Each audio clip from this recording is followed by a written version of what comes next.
2013 সালের 28 নভেম্বর শাহবাগে একটি বাসে পেট্রোল বোমা নিক্ষেপ করা হয়। এতে 16 জন অগ্নিদগ্ধ হয়ে হাসপাতালে ভর্তি হয়, তার মধ্যে 2 জন নিহত হয়। পুড়ে যাওয়া বাসটি হচ্ছে বিহঙ্গ পরিবহন। 2013 সালের 3 মার্চ জামায়াতের হরতালে শেওড়াপাড়ার আল হেলাল হাসপাতালের সামনে বাসে ককটেল মারা হয়। পুলিশ অনুসন্ধান করে জানায় বাসটি ছিল বিহঙ্গ পরিবহন। 2013 সালের 6 জুলাই খালেদা জিয়ার গাড়িকে ধাক্কা দিতে চেষ্টা করে একটি বাস। অনুসন্ধানে জানা যায় বাসটি ছিল বিহঙ্গ পরিবহন। পঙ্কজ দেবনাথ স্বেচ্ছাসেবক লীগ নেতা ও বরিশাল 4 আসনের বিনা ভোটের এমপি। উল্লেখ্য, এই পঙ্কজ দেবনাথ হচ্ছেন বিহঙ্গ পরিবহনের মালিক। বিএনপি জামায়াতকে চাপে ফেলতে একের পর এক নিজের মালিকানাধীন বাসে আগুন দিয়ে নিরীহ মানুষ পুড়িয়ে তিনি শেখ হাসিনার প্রিয়ভাজন হন। তাই কাজের পুরস্কার হিসেবে বঙ্গকষাই শেখ হাসিনা তাকে আওয়ামী লীগের মনোনয়ন দিয়ে বিনা ভোটে এমপি বানান। 2017 সালের 23 মে আওয়ামী লীগের আরেক এমপি, মেহেন্দিগঞ্জ আওয়ামী লীগের সভাপতি ও বরিশাল জেলা পরিষদের চেয়ারম্যান মইদুল ইসলাম বলেছেন, আওয়ামী স্বেচ্ছাসেবক লীগের সাধারণ সম্পাদক পঙ্কজ দেবনাথ নির্বাচনে মনোনয়ন পেতে শেখ হাসিনাকে খুশি করতে নিজের মালিকানাধীন বিহঙ্গ পরিবহনের বাসগুলোতে আগুন দিয়ে পুড়িয়ে মানুষ হত্যা করেছেন।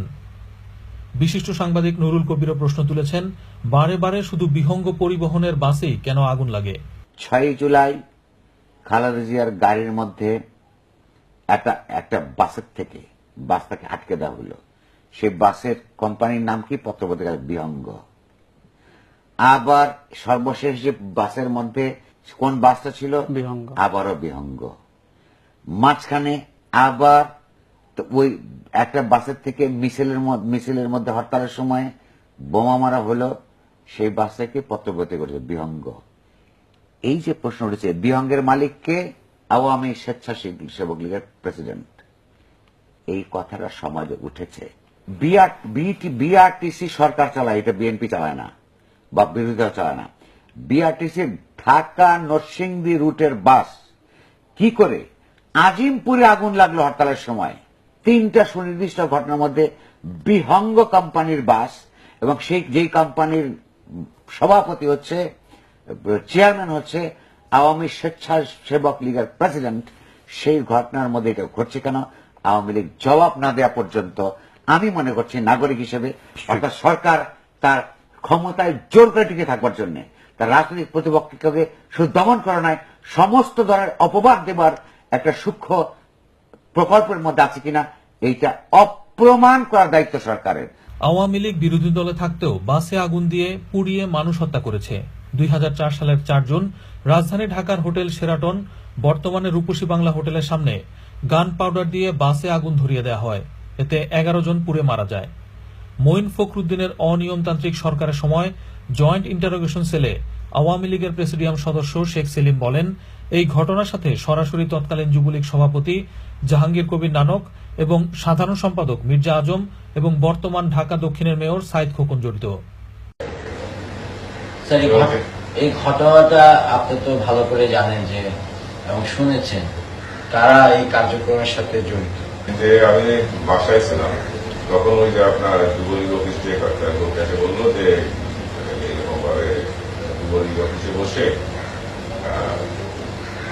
চেয়ারম্যান সেক্রেটারি এরা পরামর্শ করে কিছু গাড়িতে মানে হামলা করার ব্যবস্থা করে দিচ্ছে। যুবলীগের কারা এর সাথে ওই দিন ঘটনার যেটা পরিকল্পনার সাথে কারা জড়িত ছিল? নাম কি স্যার? এই সন্ত্রাসীদের প্রধান নেত্রী শেখ হাসিনাও ক্ষমতায় আসার জন্য এবং ক্ষমতায় থাকার জন্য সন্ত্রাসের আশ্রয় নেয়। 2006 সালের 28 অক্টোবর বঙ্গকষাই শেখ হাসিনা লগি বৈঠা নিয়ে আওয়ামী সন্ত্রাসীদের গণতন্ত্রের পক্ষের শক্তিগুলোর উপর ঝাঁপিয়ে পড়ার নির্দেশ দেয়। আগামী দিনের কর্মসূচি লগি বৈঠা চোর নিয়ে গ্রামগঞ্জ থেকে উপজেলা, জেলা থেকে সকলে ওই নৌকার বৈঠা, লগি, লাঠি, সোটার জাল যা কিছু আছে তাই নিয়ে ঢাকা চলে আসবে। আওয়ামী লীগ বিরোধী দলে থাকুক বা সরকারে থাকুক, সব সময়ই সন্ত্রাসের মাধ্যমেই টিকে থাকতে চায়। তবে সচেতন মহল মনে করেন আগামী 2018 সাল হবে এই সন্ত্রাসীদের বিদায়ী বছর। Mahfuzur Rahman, ATV news, Brussels.